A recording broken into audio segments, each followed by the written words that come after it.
So thank you so much, General Kuperwasser, for accepting our interview. As I told you in our email, it is very important for us as a Defense and Security Monitor to have perspectives and opinions that really matter when it comes to things such as the war in Iran.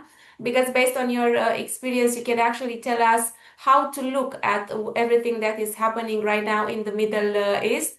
And we are entering, right now, we are close to entering almost a month since this war started between the USA, Israel, and Iran. And we saw also how things have escalated and how this war basically spread to other states in the region as well through the attacks of Iran on US military bases or even the critical infrastructure of some states in the region. So I want to ask you, how do you see this military campaign, or can we talk about two separate military campaigns of the US and Israel against Iran, the military strategies behind this? Well, first of all, it's my pleasure to speak with you. It's one military campaign, as a matter of fact, even though it is divided into two special operations, one conducted by the Israeli Defense Forces and one by the American Central Command. But they are happening in the same area, and they are part of the same campaign, and it's the same war. And there was a very clear purpose for that war, is to make sure that Iran doesn't have the capability to produce nuclear weapons and doesn't have the capability to produce ballistic missiles that are going to threaten the region and beyond. And if anybody thought that it is only about the region, the last attempt of the Iranians to launch missiles towards Diego Garcia, 4,000 kilometers away from Iran, is a clear manifestation that it's way beyond just the region, because they can definitely reach Romania, I must say, and not only Romania. So it's clearly that that is the mission, to make sure that they cannot do that. In order to be sure that they cannot do that, one thing is to hit their facilities and their abilities to launch those missiles and to build the nuclear project. But at the same time, it's going to be a good idea if they just change the regime. And so the motivation for acquiring nuclear weapons and ballistic missiles is going to change. And we would like to see a regime that is focused on improving the living conditions of the people of Iran and making sure that they enjoy the liberties that they deserve, instead of this regime that has taken the Iranian people hostage for a trip on exporting the revolution and exporting radical Islam all over the globe, and especially in the Middle East. So it's this is the purpose of the war. And that's why we, on the one hand, together with the Americans, hit hard the military capabilities of Iran, the air defense systems, the naval systems, and the strategic weapons industry of Iran, the ballistic missiles and the nuclear facilities. That's one area that we focus on. And on the other hand, we focus on weakening the regime itself by hitting the leadership and hitting the security forces that the regime relies upon. And we are making nice progress. We had a plan for something like 6 weeks. We are in the middle, a little bit after the middle. We are according to schedule and a little bit ahead of schedule, but basically according to schedule. And we cause a lot of damage to the Iranians, and we are not surprised with the fact that the Iranians respond. It would be expected for the Iranians to respond, and it's impossible for the time being to really bring the amount of missiles launches to zero. This is beyond our capabilities for the time being. So we are doing our best, to minimize and degrade their capability to respond. But we realize that there's going to be response. And they made all kinds of steps that can be seen as mistakes, but I'm not sure that from their point of view, these are mistakes, by involving the Gulf states also and hitting the Gulf states. Hitting Turkey, sending a few missiles towards Turkey, sending a few drones towards Azerbaijan, sending a few drones towards Cyprus. They are trying to put the entire region in a blaze. First of all, because they want these countries to go to the United States and ask the Americans to stop.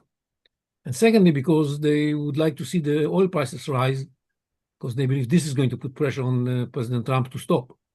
So this is the logic that they have, and we have, of course, the opposite logic. And we'll see what's going to happen. But do you think that what Iran is doing, because you are mentioning also attacking, I mean, sending missiles towards Turkey and also Azerbaijan with drones and so on, do you think that's actually a planned strategy, or is it like an act of despair because they no longer know what to do to escalate this war so that at some point maybe it stops? No, I don't think it's in despair. They have these plans prepared in advance for contingency planning. And they gave authorization to the local forces along the borders to the missile forces to do this, to execute this policy, even if they are not ordered to do so by the leadership, because there are going to be all kinds of problems for communication, and a lot of the leaders have disappeared. So this is the pre-planned plan. And it is being executed by the Revolutionary Guards wherever they are deployed, and that was to be expected. And by the way, they didn't hide their intentions. They said in their efforts to deter President Trump from launching the war, they said so even before the war, that they are going to hit hard everybody, and they are going to turn this war into a regional war. And I don't think that we have strategic surprises here.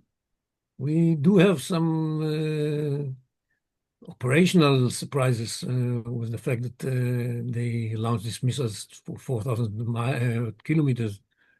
This is we didn't know that they have this plan, but at least I don't think we knew. There was no reference to that in advance.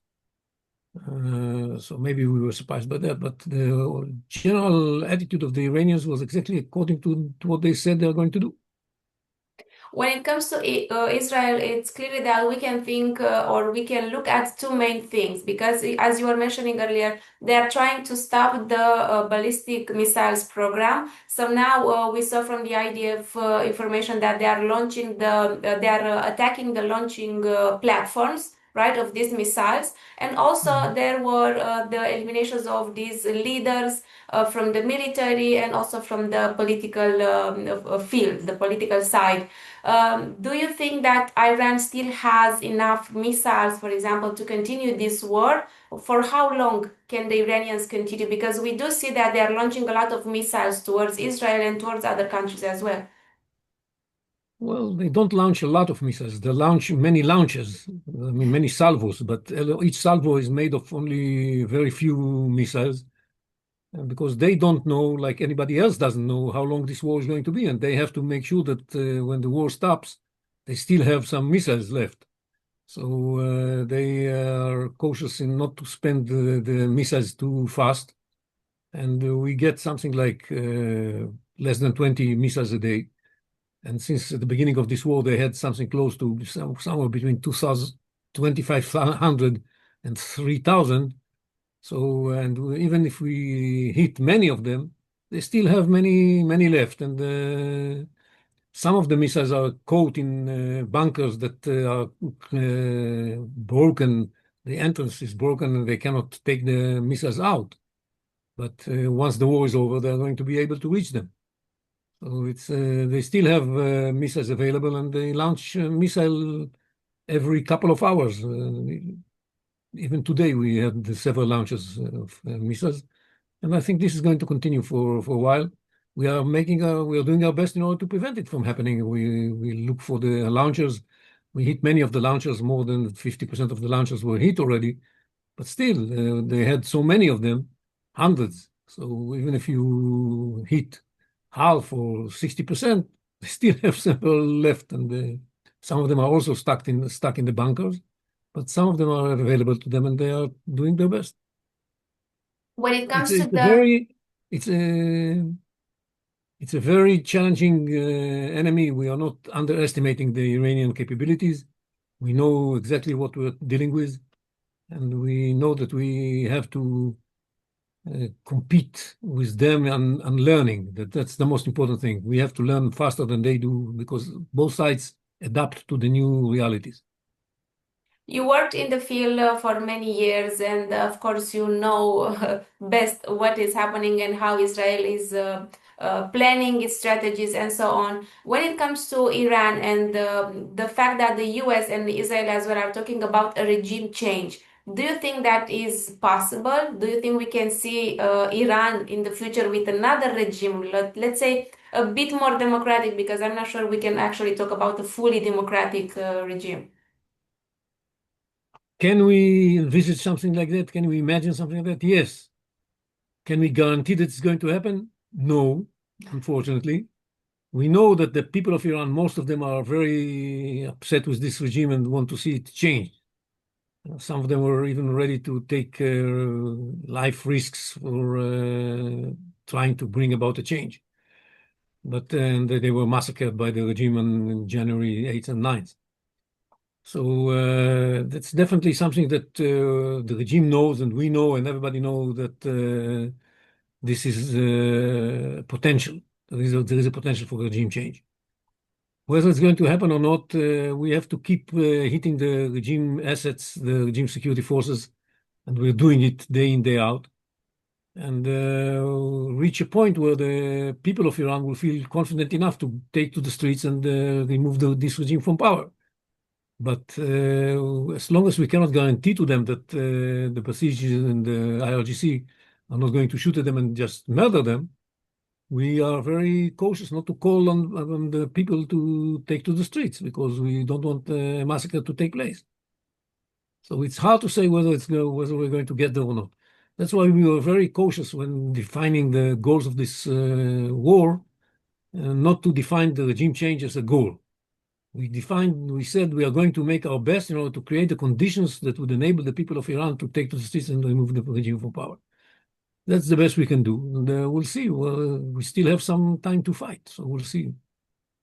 President Donald Trump was saying the other day that there are talks right now with Iranians, and also some international news websites were saying that maybe there are going to be talks between Iranians and Americans in Islamabad. However, the Iranians right now are saying that there were no talks at all. How do you see this approach by the United States? Because we also know that basically they stopped all the attacks on the critical infrastructures.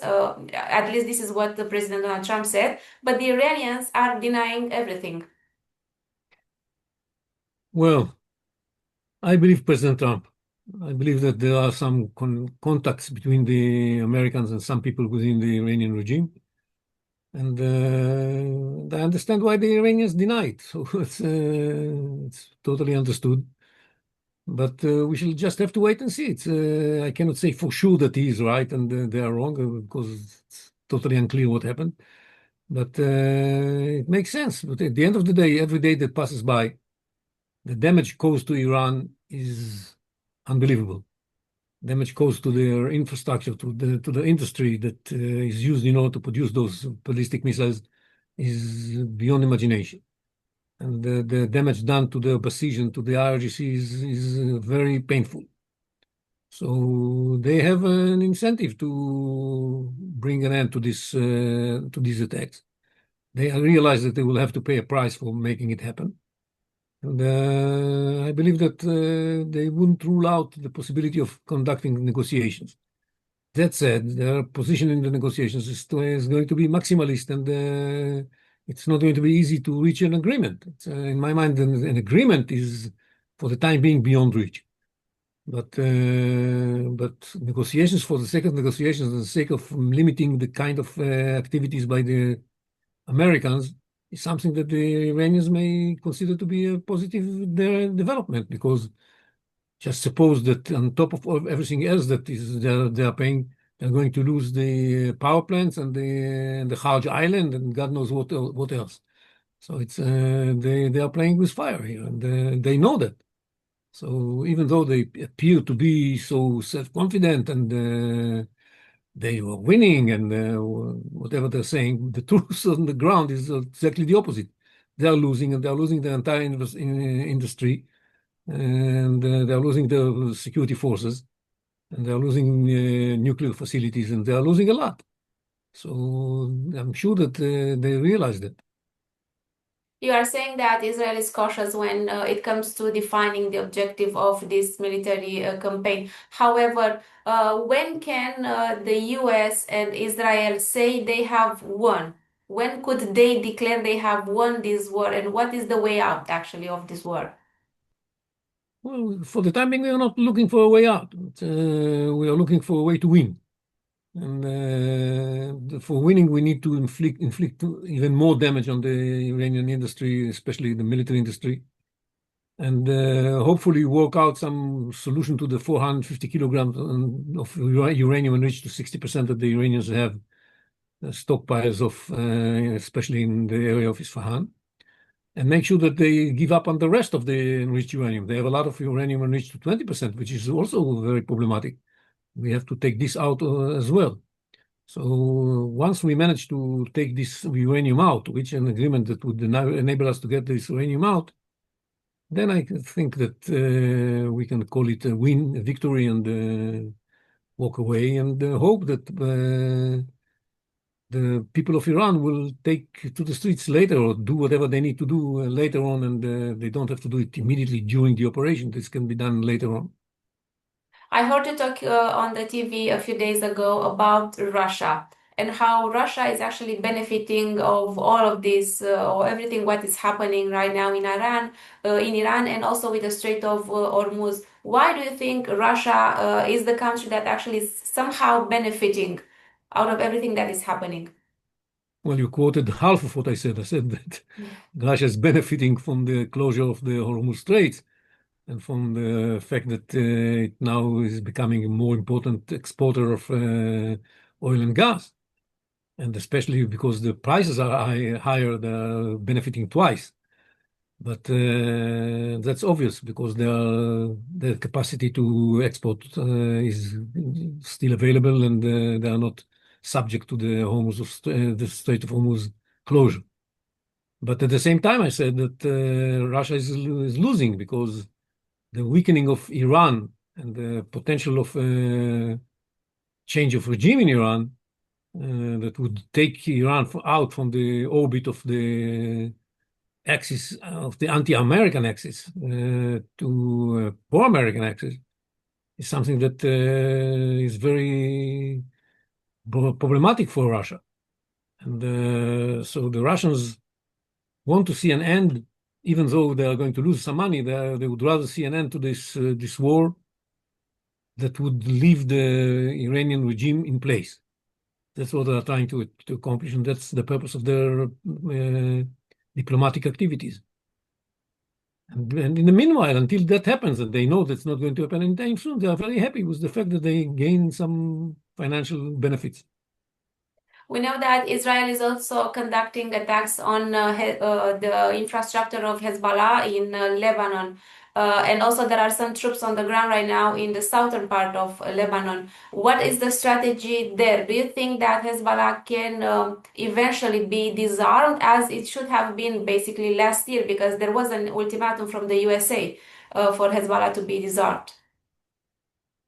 Again, this is, I would say so that all the goals we have put forward to ourselves in this stage of the war that started on the 7th of October 23 with the horrific Hamas attack, all the goals that we are trying to accomplish now are extremely difficult, including the disarmament of Hezbollah. Because the Lebanese armed forces are supposed to disarm Hezbollah, but they don't do anything in order to make it happen. And so, unfortunately, we have to do most of the heavy lifting ourselves. And that's what we're doing right now. We are moving Hezbollah out of the southern part of Lebanon, at least up to the Litani River.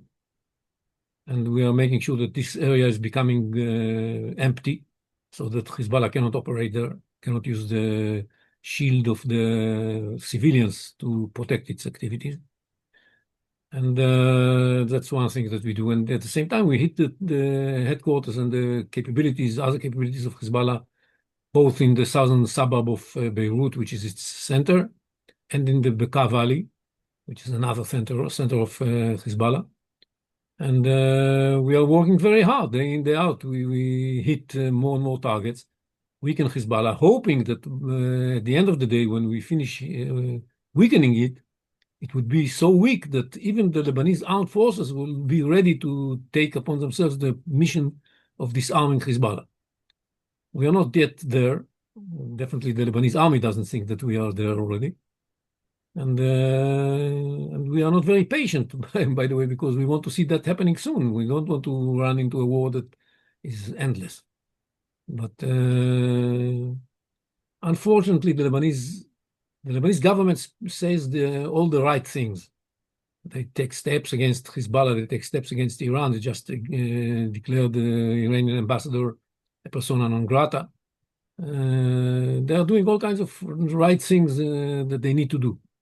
The government, as a government, on the political level. But when it comes to the military level, to the action on the ground, nothing is happening. And we have to make sure that they feel confident enough so that they can do something on the ground and not only in declarations and statements and diplomatic steps. But can we imagine, actually, we can imagine, but can we see, do you think, from your perspective, Lebanon without Hezbollah? Yes, for sure. I think even the growing part of the Shiites are upset with the way Hezbollah conducts its activities. There was no Lebanese justification for starting this war from the point of view of Hezbollah. They did it only for Iran. We didn't start the war against Hezbollah. They launched missiles against us. We are responding here. We're protecting ourselves. And this entire operation is a defensive operation from our point of view. Definitely in Hezbollah, but also in Iran. So I think that many people in Lebanon, including even some of the Shiites, think that Hezbollah has dragged them into a war that is not theirs. And is working not on Lebanese way of thinking, but it operates according to the Iranian dictate and the Iranian interests. So it's a complicated situation, a very difficult situation for Hezbollah. And this makes me feel that I can, as you said, imagine Lebanon without Hezbollah. It's not going to happen anytime soon, I'm afraid, but we have patience. Not a lot, but some patience. A last question, General. Another important aspect of this whole war is, as I was mentioning earlier, the Strait of Hormuz. And we know that some say Iranians have mined the strait. Also, the US President Donald Trump is asking for a coalition of states involving also NATO states to help to reopen this strait. What do you think is the best strategy to actually reopen the strait, basically, and let's say decrease the pressure which is right now on the oil market? Well, there are four kinds of steps that are at play now. One is the American effort to degrade the capabilities of the Iranian Revolutionary Guards Navy that is operating in the straits and prevents the free shipping over there.